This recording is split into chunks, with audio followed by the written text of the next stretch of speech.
Health and medical education ডিপার্টমেন্টের তরফ থেকে নতুন একটি রিক্রুটমেন্ট বিজ্ঞপ্তি প্রকাশিত করা হয়েছে, যেখানে টোটাল 239টা ভ্যাকেন্সি রয়েছে এবং এখানে আপনাদের বিভিন্ন ডিপার্টমেন্টে কিন্তু নিয়োগ করা হবে। স্টাফ নার্স সহ বিভিন্ন পোস্টগুলির জন্য এখানে ভ্যাকেন্সি রয়েছে, যেখানে অনলাইনের মাধ্যমে আবেদন শুরু হয়েছে 24শে ফেব্রুয়ারি থেকে চলবে 25 মার্চ পর্যন্ত। এই প্রসেসটি কিভাবে আপনারা কমপ্লিট করতে পারবেন, কারা কারা এলিজেবল, কিভাবে আপনাদের এখানে আবেদন করতে হবে, এছাড়া কোন পোস্টের জন্য কি এজ লিমিট, কতগুলি ভ্যাকেন্সি রয়েছে, সমস্ত ডিটেলস আজকের এই ভিডিওতে আপনাদেরকে জানাবো। একদমই স্কিপ না করে ভিডিওটিকে দেখতে থাকুন। তার পাশাপাশি চ্যানেলটি যদি নতুন হয়ে থাকেন, চ্যানেলটিকে এখনই সাবস্ক্রাইব করে পাশের বেল আইকনটিকে অন করে রাখুন। তো চলুন এবার এই নোটিফিকেশনের সম্পূর্ণ বিস্তারিত তথ্যগুলি জেনে নেওয়া যাক। ক্যাটাগরি ওয়াইজ যে নেম অফ দ্য পোস্ট এবং সম্পূর্ণ ডিপার্টমেন্টে কতগুলি ভ্যাকেন্সি রয়েছে সমস্ত ডিটেলস এখানে দেওয়া রয়েছে, যেরকমটা আপনারা দেখতে পাচ্ছেন হেলথ অ্যান্ড মেডিকেল এডুকেশন ডিপার্টমেন্টের তরফ থেকে। এখানে প্রথম যে পোস্ট রয়েছে অ্যাসিস্ট্যান্ট কুক, লেভেল 4 অনুযায়ী 25,500 থেকে 81,100 টাকার মতো স্যালারি এখানে দেওয়া হবে। 16টি ভ্যাকেন্সি থাকছে এবং এখানে টোটাল আপনাদের ক্যাটাগরি ওয়াইজ ভ্যাকেন্সির লিস্ট রয়েছে। কোয়ালিফিকেশান বলে দিয়েছে 10+2 with 1.5 year diploma course in food production from hotel management institute.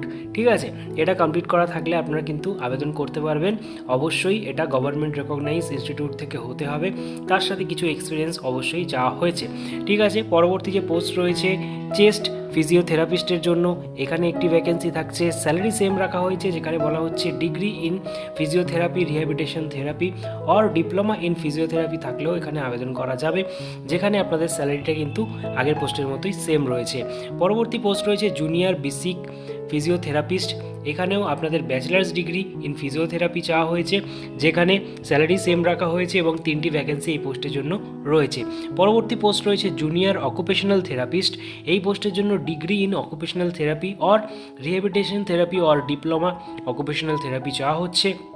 হসপিটালে কাজ করার অভিজ্ঞতা এখানে কিন্তু থাকতে হবে, তবে আবেদন করা যাচ্ছে। সেম স্যালারি স্ট্রাকচার এখানেও কিন্তু থাকছে। পরবর্তীতে জুনিয়র ফার্মাসিস্টের জন্য কিন্তু এখানে ভ্যাকেন্সি বেরিয়ে এসছে 7টি, যেখানে pharmacy from any institution recognise by government হলেই আপনারা কিন্তু এলিজিবল, আর কোনো রকম এখানে অভিজ্ঞতা লাগছে না। অবশ্যই এখানে আপনারা ফ্রেশাররা আবেদন করতে পারবেন। পরবর্তীতে জুনিয়র স্টোর ক্লার্কের জন্য যে ভ্যাকেন্সি, সেখানে লেভেল 2 অনুযায়ী যে বেতন সেটা দেওয়া হচ্ছে 19,900 থেকে 63,200 টাকার মধ্যে। 8টি ভ্যাকেন্সি থাকছে। যারা বিবিএ বা বিকম করেছেন রেকগনাইজ ইউনিভার্সিটি থেকে, তার পাশাপাশি 6 মান্থসের কম্পিউটার কোর্স করা আছে, তারা কিন্তু আপনারা এখানে এলিজিবল। আবেদন অবশ্যই করে ফেলুন, কারণ এখানে কোনো রকম অভিজ্ঞতা লাগছে না। এবং বলা হচ্ছে the selection post made on the basis of merit obtained in the written or OMR examination. এখানে আপনাদের একটা ওএমআর এক্সামিনেশন হবে, প্রত্যেকটি পোস্টের ক্ষেত্রেই কিন্তু এখানে ওএমআর এক্সামিনেশন নেওয়া হবে, সেটা জানিয়ে দেওয়া রয়েছে। পরবর্তীতে লাইব্রেরি অ্যাসিস্ট্যান্টের জন্য যে ভ্যাকেন্সি সেটা লেভেল 4 অনুযায়ী দেওয়া হচ্ছে 25,500 থেকে 81,100 টাকার মধ্যে। যারা ব্যাচেলার্স ইন লাইব্রেরি বা বিএমএলটি করছেন তারা কিন্তু এখানে আবেদন করতে পারবেন। পরবর্তী যে পোস্ট রয়েছে মেডিকেল রেকর্ড অ্যাসিস্ট্যান্টের জন্য, এখানে লেভেল 2 অনুযায়ী 19,900 থেকে 63,200 টাকার মধ্যে স্যালারি দেওয়া হচ্ছে। 7টি ভ্যাকেন্সি রয়েছে, 10+2 চাওয়া হয়েছে, তার সাথে diploma in medical record from institution recognise by government with 6 month certificate computer course of application থাকলে আবেদন করা যাচ্ছে, কোনো রকম অভিজ্ঞতা এখানেও লাগছে না। ঠিক আছে, তার পরবর্তীতে স্পিচ থেরাপিস্ট নিয়োগ করা হচ্ছে, লেভেল 4 অনুযায়ী আপনারা বেতন পাবেন। এখানে degree in audiology, speech language therapy এই সমস্ত ক্রাইটেরিয়া ছাড়াও যদি ডিপ্লোমা ইন অডিওলজি আর স্পিচ ল্যাঙ্গুয়েজ থেরাপির উপরে থাকে তবে কিন্তু আপনারা এখানে এলিজেবল। পরবর্তী পোস্ট রয়েছে খুবই গুরুত্বপূর্ণ, সবথেকে বেশি ভ্যাকেন্সি থাকছে স্টাফ নার্সের জন্য, যেখানে 20টি ভ্যাকেন্সি রয়েছে। BSc nursing, post basic BSc nursing ক্যান্ডিডেটরা যারা ফ্রেশার রয়েছেন তারা কিন্তু অবশ্যই এখানে আবেদন করবেন। বারবার করে বলছি, কোনো রকম অভিজ্ঞতা এখানে চাওয়া হয়নি, তবে হ্যাঁ এক্সপিরিয়েন্স থাকলে অবশ্যই কিন্তু এখানে অগ্রাধিকার দেওয়া হবে, তবে এখানে বেসিক্যালি ফ্রেশারদেরই নেওয়া হবে।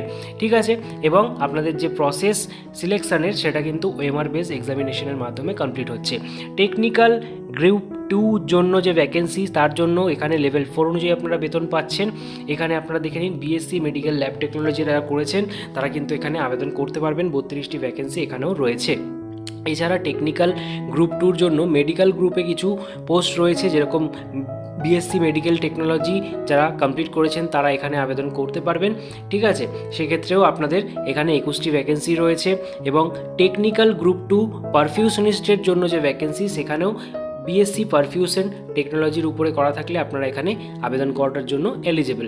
ঠিক আছে, একই রকমভাবে টেকনিশিয়ান গ্রুপ 2, থিয়েটার গ্রুপ এবং রেডিয়েশন গ্রুপের জন্য ভ্যাকেন্সি এখানে কিন্তু রয়েছে, যেখানে বিএসসি সেম ট্রেডের উপরে থাকলে তাহলে আপনারা এখানে আবেদন করতে পারছেন। এছাড়া দেখে নিন ভোকেশনাল কাউন্সেলরের জন্য এখানে কিন্তু ভ্যাকেন্সি রয়েছে। লেভেল 4 অনুযায়ী আপনারা বেতন পাবেন। একটি ভ্যাকেন্সি এখানে থাকছে, মাস্টার ডিগ্রি থাকলে কিন্তু আবেদন করা যাবে। পরবর্তীতে অ্যাটেন্ডেন্ট জেনারেল ক্রেডারের উপরে যে ভ্যাকেন্সি, সেখানে কিন্তু স্যালারি লেভেল 1 অনুযায়ী 14,800 থেকে 47,100 টাকার মধ্যে 25টি ভ্যাকেন্সি এখানে থাকছে। মিনিমাম ম্যাট্রিক অর্থাৎ মাধ্যমিক পাস বা ম্যাক্সিমাম যারা 12 পাস করেছেন তারা এখানে অবশ্যই আবেদন করবেন। 25টি ভ্যাকেন্সি এখানে দেওয়া হয়েছে।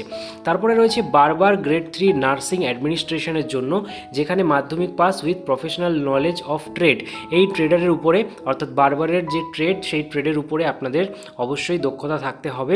এবং প্লেস অফ পোস্টিংগুলো দেখে নিন, হেলথ অ্যান্ড মেডিকেল এডুকেশন ডিপার্টমেন্টের আন্ডারেই হবে। পরবর্তীতে নার্সিং এআইডি গ্রুপ 3-র জন্য যে ভ্যাকেন্সি, সেখানে কিন্তু নিয়োগ করা হচ্ছে 59টি এবং এখানে 10+2 চাওয়া হয়েছে উইথ সায়েন্স, যেরকম ফিজিক্স, কেমিস্ট্রি, বায়োলজি, এই 3টে উপরে বেস করে উচ্চ মাধ্যমিক কমপ্লিট করা থাকলে আপনারা কিন্তু এই পোস্টের জন্য এলিজিবল। ঠিক আছে, এবং প্রত্যেকটি পোস্টের জন্যই কিন্তু আপনাদের যেমনটা বললাম ওএমআর বেস রিটেন এক্সাম হবে, তারপরে আপনাদের সিলেকশন ক্রাইটেরিয়া কমপ্লিট হচ্ছে। 239টা টোটাল এখানে ভ্যাকেন্সি বেরিয়ে এসছে। তার পাশাপাশি আপনাদের যে অনলাইন আবেদন প্রক্রিয়া সেটা কিন্তু 24শে ফেব্রুয়ারি থেকে শুরু হতে চলেছে এবং অনলাইনে আবেদন শুরু হওয়া মাত্রই আপনারা চ্যানেলে আপডেট পাবেন। তার জন্য বেশি করে কমেন্ট করতে হবে। বেশি করে কমেন্ট করলে আবেদন প্রক্রিয়ার উপরে আলাদা করে ভিডিও বানিয়ে আপনাদের প্রোভাইড করে দেওয়া হবে। এছাড়া আপনাদের বলে রাখি, এখানে আবেদন করতে কত টাকা ফিজ আপনাদের লাগছে এবং কী কী ডকুমেন্টস আপনারা আবেদনের সময় আপলোড করবেন। তো এখানে আপনাদের অবশ্যই যে এজ প্রুফ রয়েছে, এছাড়া আপনাদের যে ফটো আইডি প্রুফ কিন্তু চাওয়া হচ্ছে।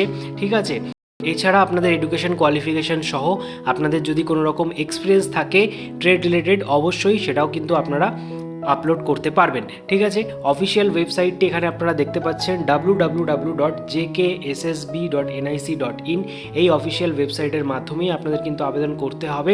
আবেদনের জন্য যে আবেদন মূল্যটি লাগছে সেটি হচ্ছে 600 টাকা। জেনারেল ক্যাটাগরির জন্য এসটি এসসি হয়ে থাকলে সেক্ষেত্রে 500 টাকা ধার্য করা হয়েছে।